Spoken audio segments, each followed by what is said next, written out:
בואו נכין גבינות מעושנות. אז כאן יש לנו פרמיג'אנו, צ'דר לבן, צ'דר כתום, פרובלונה, קממבר, מוצרלה, המון גבינות. את כל הגבינות האלה אנחנו הולכים להכניס בעישון קר, שעישון קר מתבצע בין 20 ל-30 מעלות. שימו לב שנינג'ה וודפייר 853 תומך בקולד סמוק. מה שחשוב להכיר בעישון קר מבחינת ספיגת הטעמים זה שגבינות יותר רכות מצליחות בין שעה לשעתיים, גבינות קשות בין שעתיים לשלוש. אז יש בעצם כאן מבחר גדול של גבינות. נכניס לשעתיים, נראה כמה זה ייספג, זה גם לא עובי יחסית גדול. ומה שחשוב זה להישאר בטמפרטורות נמוכות, וזה מה שכל סמוק עושה, הוא לא באמת גם מבשל, הוא רק משאיר אותם בטמפרטורות נמוכות לספיגה של העשן.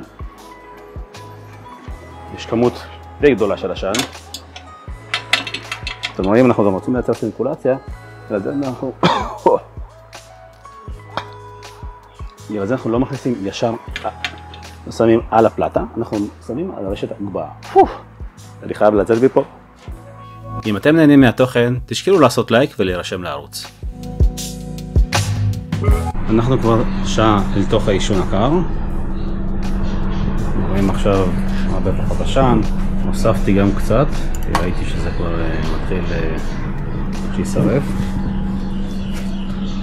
משהו בפנים.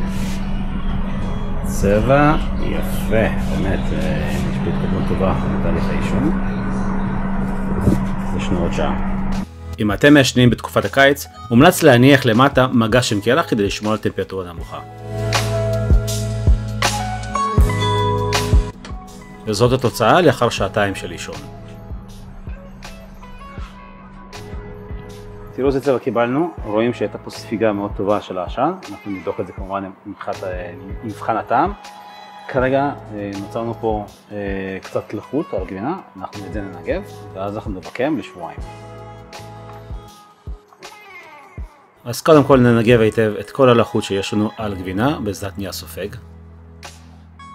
לאחר מכן מכניסים כל גבינה לשקית ומבקמים.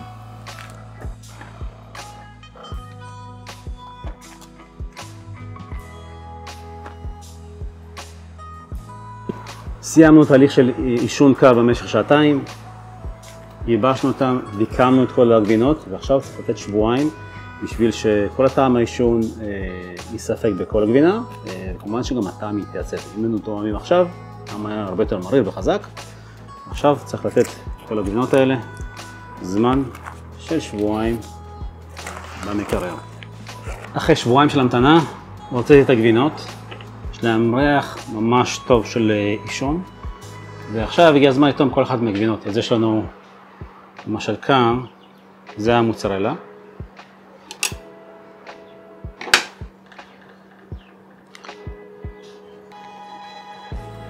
ריח עישון ממש טוב. כשתואמים, אז ביחד עם כל הביס, הטעם נהיה הרבה יותר עדין של עישון, ועדיין מורגש. זאת המוצרלה, מאוד טעימה. זה הפרובלונה.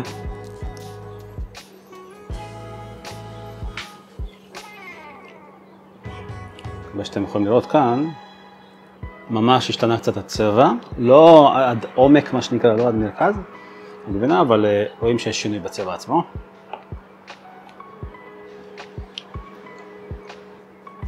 גם כאן העישון העדין בתוך הביס עצמו ממש משדרג את הגבינה.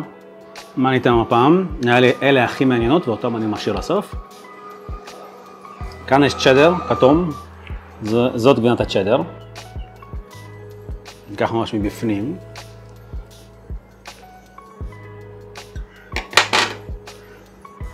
קובייה כתומה. הצ'דר זאת גבינה כבר שהיא מאוד דומיננטית. אז פה ממש ככה על קצה החך מתחבא הטעם מעושן, הוא לא מורגש ממש טעם כזה שונה. זה הצ'דר הלבן היותר קשה. ממש מורגש שהוא קשה. אז פה יותר מורגש, טעם יותר דומיננטי, גם של הצ'דר, וגם יש פה את מאחורי החך, טעם העישון משדרג טיפה, משדרג קלות. אבל זה יותר טעים מהצ'דר. בואו ניקח את הקממבר. שאתם רואים ממש ספג צבע יפה כזה. מקווה מאוד גם שתפגת גם את הטעמים עצמם.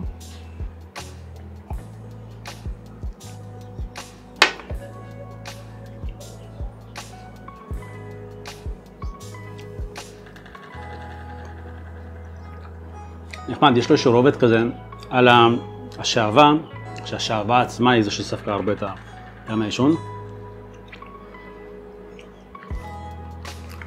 נחמד, אבל לדעתי קממבר צריך לאכול אותו איכשהו בלי טעמי עישון. חביב אבל לא מוסיף הרבה לקממבר. ועכשיו ניקח את הפרמיג'אנו רג'אנו.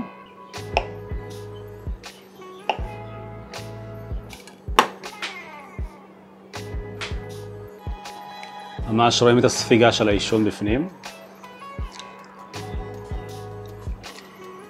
זה ממש מעניין. קודם כל הטעם עצמו של הפרמיז'ן ממש מורגש, ופתאום יש לו את המרירות העדינה הזאת של העישון. לדעתי זה מאוד משדק את הגבינה, מאוד מומלץ לנסות את זה על הגבינה עצמה. סך הכל עישון קר לגבינות, מאוד מומלץ, מאוד משדק את הטעמים עצמם. תנסו גם אתם. ואם אהבתם את הפרק, תעשו לייק, תרשמו לערוץ. אם אתם רוצים עוד תוכן דומה, ויש לכם בקשות מיוחדות, תכתבו פה למטה בתגובות, ונתראה בפרק הבא.